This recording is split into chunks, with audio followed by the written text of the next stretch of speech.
Attempted murder on a deserted beach. I consider myself a very calm person, and I can say the same about most of my friends. This happened last year, so I'll get straight to the point. Spring Break was supposed to be just me and my friends Jackson, Ariel, and Isabel camping on a secluded beach in Alabama. No crowds, just stars and waves. We arrived later than we had planned. We parked in the nearest parking lot and started walking toward the beach. The place was completely silent, no other campers, no fishermen, nothing but empty sand stretching for miles.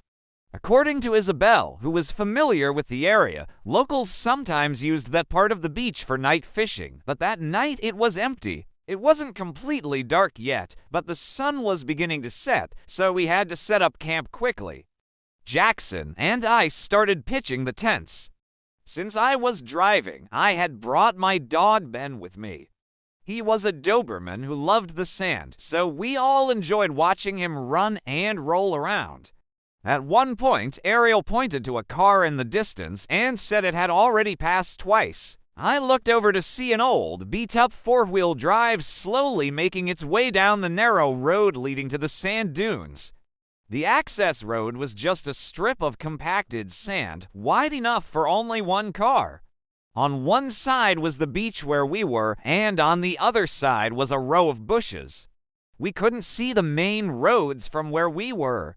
The car passed by and disappeared at the end of the road. The four of us frowned and continued setting up our tents, and by the time we were done, we decided to open some beer and sit in a circle. The girls drank soda instead of beer, which we teased them about. It was completely dark at that point. I don't remember who noticed it first, but that car that had passed by had come back again, but this time it stopped when it was parallel to us. The driver's door opened and a man got out. I could tell he was a man because he was very tall, although I couldn't make out any of his facial features. He started walking toward us, and the girls began to feel nervous.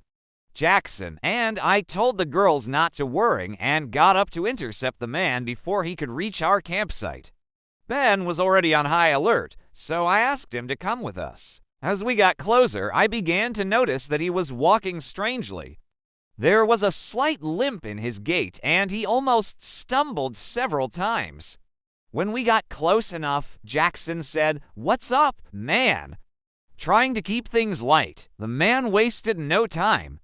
He immediately said, "You're on my property." His words were a little slurred, and I figured he was a little drunk. I told him we thought the beach was public property. Remember, it was really unlikely that anyone owned the beach there. There weren't any private signs anyway. After I said that, the man didn't respond. Instead, he pulled out a knife.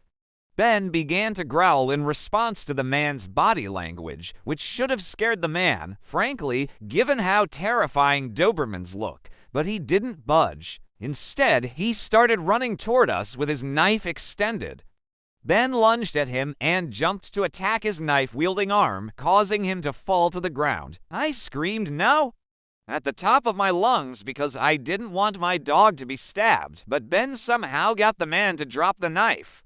The man screamed in pain as Ben bit his arm.